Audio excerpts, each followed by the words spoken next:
Hello, I'm Wolf, Hello, I'm a chicken. and we're the founders of the Glacorian development team. If you're interested in knowing a little bit more about the both of us, please check out our first episode of the Q&A series, where we introduce ourselves and explore why we want to share the story of the Glacorian universe with everyone. If you're not familiar with the setting, we gave a synopsis of it in our first episode, and this whole series is dedicated to shedding further light on it as well. All right, our first question for this month is from Discord member Hattadamad, and he asks, what is the recorded distance someone has traveled from the Earth? So that's a really good question. So canonically, it's extremely dangerous to use FTL technology to jump anywhere that isn't being constantly monitored by the FTL relay network. Though the risks are managed significantly by extensive surveys and projections in order to establish new colonies.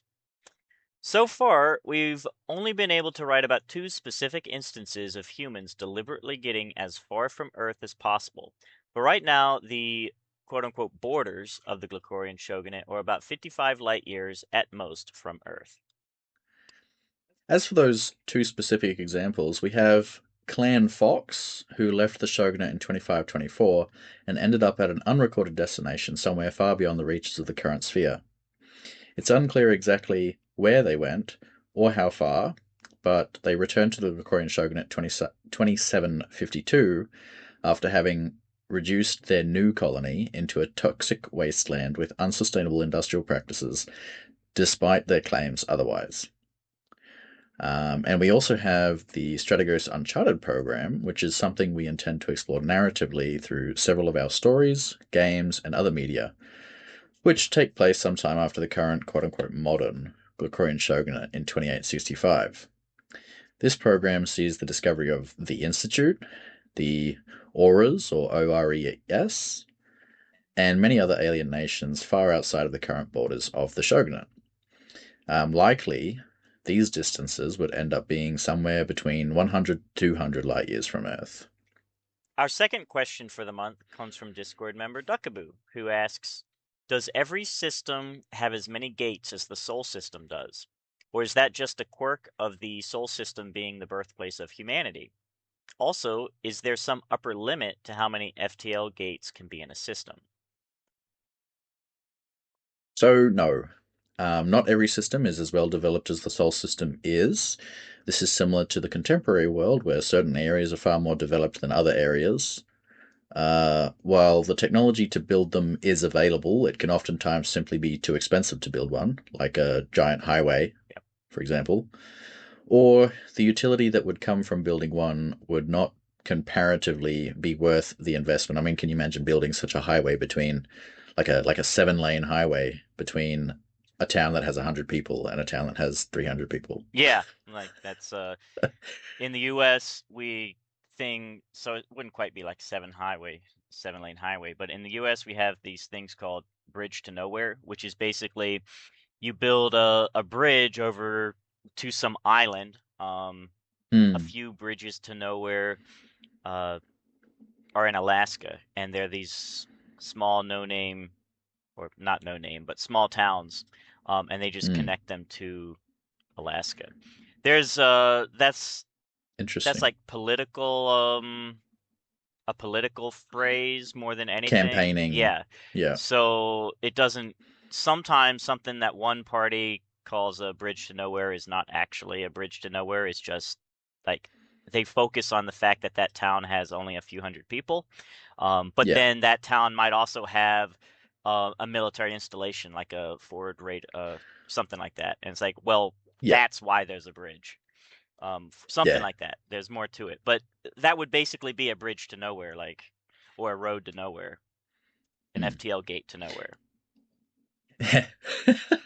Very expensive. Yeah, Okay, to nowhere. yeah, Likewise, there is a technical limit to the FTL infrastructure that a system can have, just like there's a technical limit to how many roads you could build in a given area on Earth. I mean, yep, you can't build the 7 lane highway that I used in the previous example. You can't build one of those in like a city block that only has enough room for 2 lanes. You yep. can't build 7 lanes. That's just how it That's is. just how it is. Yep. Um, All right. yep. So Duckaboo also asks, is there a certain threshold and limit upon which a large enough massed object would cause interference in terms of its gravity? Yeah. Unfortunately, our real-world understanding of FTL means of travel is very limited. That means that for the sake of the story, we must make up certain things within a believable and logically, physically sound Framework? Yep. margin. In this case, the threshold for whether an object interferes with a ship's FTL engines is based on mass and volume. A ship of a certain mass and volume with FTL engines capable of propelling it some distance will only begin to experience interference once encountering an object of at least equal the mass and volume of the object. Since there is some variation between all objects in terms of mass and volume, certain objects of very great volume but low mass may interfere with a low volume but high mass object, and vice versa. Likewise, objects that are dangerously close to disrupting the ship's FTL travel could be experienced as a sort of turbulence while in transit.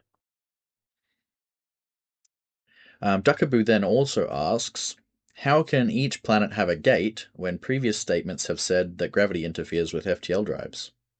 So it really depends on the technological investment into the given FTL gate. A more advanced FTL gate is going to be capable of operating closer to a planet than a less advanced FTL gate. It also depends on how far a gate is intending to send a traveler, with longer distances requiring larger bubbles and being more influenced by gravity.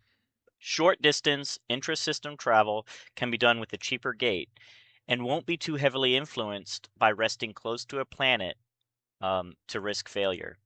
The advancement, and likewise the monetary cost, of a gate also influences just how close the gate can sit to its orbital planet. Yep. We have another question from Hattadamad here, who asked us our first question this month. And he says, when I watch sci-fi space fantasies, I often wonder how accessible faster than light travel is for a common man. In Star Trek, or sorry, I'll do that again. We have another question from Haddad here, who asked our first question this month. He says, when I watch sci-fi space fantasies, I often wonder how accessible faster than light infrastructure, whether it be travel or communication, is for a common man. In Star Trek, it's as common as going to the grocery store, but in Firefly, less so. So, in the Glacorian universe, faster than light infrastructure has three separate forms. There are FTL communications relays, which are relatively common, though not necessarily cheap. These are used by colonies, stations, and starships to communicate with each other without having to worry about the delay of light year distances between one another. Taking the average citizen of the shogunate as an example, they would likely spend years of dedicated savings in order to purchase and set up an FTL relay of their own. You could think of these as being about the same price and luxury as buying a private jet. Local governments would likely foot the cost to have several installed in major cities, and on average, one relay would likely be accessible for about every 50,000 people. They wouldn't be like a public telephone where everyone has to line up to use it to call their grandma on a different planet, but instead, constructing one would be like setting up a new interstellar post office where you can transmit packets of information piece by piece from one planet to any other planet that has one. Access to these would be like accessing an internet cafe. The second form of FTL infrastructure is stationary FTL gates, which are constructed in distant orbit of almost every colonized planet and system. It's fairly common for businesses to purchase and construct these, and would be far too expensive for any one person to be able to afford reasonably. However, generally they can be used to jump from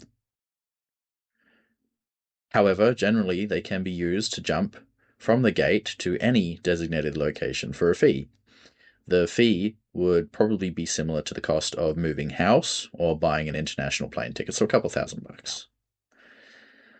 The third form of FTL infrastructure is mobile FTL drives, which are ship-mounted. They come in different sizes, from small cargo ships all the way to world ship fleet carriers. Even small, independently FTL-capable ships are expensive, albeit less so than a dedicated gate. It would likely take an investment of significant proportions from a group of people to be able to afford. The aforementioned world ship fleet carriers are megastructures of their own right and can generally only be afforded by the military. As a rough idea, very rough idea, we've penned them down as carrying 1 million infantry, over 1.5 million in crew, and a complement of 646 warships and an entirely self-sustaining ecosystem. Yep. They're meant to, much like modern day ocean-faring carriers, such as what the United States has, they're meant to project force or conduct missions long term, and not Hmm. just combat missions necessarily, but they, being the vastness of space, to also conduct anti-piracy and Hmm. exploration patrols, um, and to do so as much as possible without having to come back for resupply or be connected to a logistics grid. Yeah. So Yep. a lot of in situ resource utilization, IRSU, is used. So like a metallic asteroid would be something they would have the facilities to process it. Break it down Yep. and yep. All right. So our next question is from Barkus XL, uh, who joined our Discord server after enjoying our podcasts and wanting to learn more about the setting. So far, he's become a key member of our community events and has some amazing input for the setting. So his question is, how good are the average comms systems across the civilizations in the setting? Can people send messages instantaneously between star systems, or does it take days, weeks, or longer for a message to arrive? Is it faster than light travel? Could ships get somewhere before the news does? Right. So in our setting, the FTL transfer of information is significantly easier than the FTL transfer of matter. This is largely because data, which is information, is massless. Through the medium Though the medium. used to transfer or oh yeah. This is largely because data, information, is massless, though the medium used to transfer or store that data does have mass. That that mass is typically less than the mass of a starship, though. Yeah, Significantly. it's significantly while, less. signi- while significant investments in FTL transmitters, receivers, and relays is required, typically the FTL transfer of information is easier and faster in our setting. It helps that information transfer infrastructure can be created planet-side, while matter transfer infrastructure must be created in space, typically far removed from major gravitational sources. So no functioning gate would be orbiting our planet closely. Too closely, yeah. Yeah, So certain. when I think orbiting, I would think like Starlink Moon. satellites or ISS. Yeah, Whereas you can have an orbit around Earth that goes beyond the moon's orbit. So an correct. FTL gate would be like a little beyond the moon's orbit, for example. Um, Yeah. Um, interestingly, the it's recently been discovered that the moon doesn't orbit Earth, but yep, it's heavily influenced by the orbit of the Earth. So you'd have these FTL gates effectively doing what the moon does, which is orbit the sun yep, with heavy influence from the Earth. yep. Yeah, that was. Um, I remember you shared a video actually showing how that happens, like what's going on. That was hmm. that was really cool to see. Um, Oh yeah, that it's I less was of a, quite yeah. surprised. So it's less of a orbit, like you said, less of an orbit around Earth and more of like it looks like a winding kind of dance that the two planets, mainly Yeah, the moon, since it's smaller than Earth, are doing around each other. It's kind of spiraling, and so that's really cool. it's like a six-sided shape. Yeah, What's it called? Like a decagon is 12. It's like a decagon hexagon. around the decagon is 10. Oh, Sorry, okay. whatever a double hexagon is called, 12 sides. It's like the moon orbits the sun in a 12-sided um, Oh yeah. shape, Mm-hmm. while the Earth orbits it in a perfect circle, Yeah. and the points of that shape are on the other side of the Earth, and the flats are on the sun side of the Earth. It's very interesting. Yes. Anyway, getting a bit abstract there. Yeah. Certain phenomena may cause some variation in the ability of FTL transfer of information, such as a supernova, but this would typically also impact FTL transfer of matter as well, Yeah. which is to say ships. Yeah. All right. So our last question for this month is from Duckaboo, and he asks us a little more about FTL communications. I guess we left unsaid at the beginning that the theme for this was faster than light travel for this podcast. But Yes. anyways, and he asks, how, so his question is, how do they work? Do FTL communications have the same principles and same gravitational limitations as regular FTL? Does this make FTL communications in the Glacorian universe quote unquote cheaper in comparison? First and foremost, FTL communications are easier in universe because that's required for the sake of the story. Yes. Unfortunately, even when writing hard science fiction like we're trying to do, some hand waving is required for the sake of the story. However, our argument is that quote unquote information has significantly less mass than, say, a starship, and is thus significantly easier to transmit at FTL speeds, E equals mc squared and all. Yep. Though anything of m greater than zero, that is mass that is greater than Yep. nothing, will require infinite energy to propel at FTL. That's one of the Yep. basic laws. So the medium used to transmit information would need to be mass equals zero, or preferably mass is less than zero. Yes. While we are leery of authoritatively stating why FTL transfer of information is easier than ship-based FTL, exotic matter is theoretically possible, and if it does exist, could provide the m equals 0 or m is less than 0 medium required to use very little or no energy when transmitting information. This could mean that FTL transmitters are supported by a network of supercolliders that help to produce the required exotic matter. With that said, please wait until Wolf and or Chicken, that is me, the two of us, have a graduate level Yep. degree in mathematics and or have employed or interviewed someone educated in that field before we make an authoritative statement on this subject. That's kind of tongue in cheek, but I know that we were talking about speaking with Alcubierre at some point. Miguel, yes. Yes, Miguel. Yeah. He is. He's a bit of a Star Trek nerd. Yep. We've discovered. Yep. We had a look at some of his And all videos. the He's stuff in the actually quite. background, all that. Yeah, he's just Yep. watching his interviews. He seems like a fun. He almost seems like someone that's like, oh yeah, you want to talk about this? Let's, and might even like Yeah. this, like what we're trying to do. Yeah. Um, and I'd really love the opportunity to do that. Yeah. I think that'd be fantastic. Actually, there was a question that I had that I wanted to write down and tell you we should ask him, and I forgot what it was. Oh no. It's right there on the tip of my tongue. Oh no. I might have sent it in one of the You might have. development But discussion channels. We'll we see. do need to do that. We can try making that next year's put that on next year's agenda. This year we have Ah, a pretty I would say we could try doing it and possibly could do it this year, but that would I think interfere with it our would. Yeah, we'd be very self-imposed guidelines. squished. Yeah. Yeah. All right. So those were some of the questions we've had sent through to us on our Discord server. A link to that server, the Glacorian Development Discord server, is in the description of this video. If you want to come check us out or get involved in the community, it's open to everyone. In addition, we will include a link to our Patreon for those interested in supporting our efforts. If you have any questions or simply want to follow our progress as we develop media for this universe, please join us on Discord.